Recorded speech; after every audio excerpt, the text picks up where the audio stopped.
Demak, hurmatli obunachilar, Istanbul Eko markazimizda 20 yillik bepushtlik bilan, tuxumdon zaxirasining pasayganligi bilan bemorimizda 2 marta terapiya qilganimizdan keyin demak 4 ta yaxshi sifatli tuxum hujayralari yig'ib olindi. Ulardan bitta yaxshi sifatli embrion paydo bo'ldi.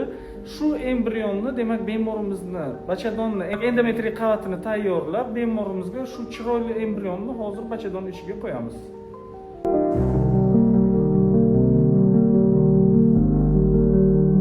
Mana bachadon ichiga kateter qo'yildi. Kateter bilan kirildi. Hozir transfer kateterini kirgizamiz.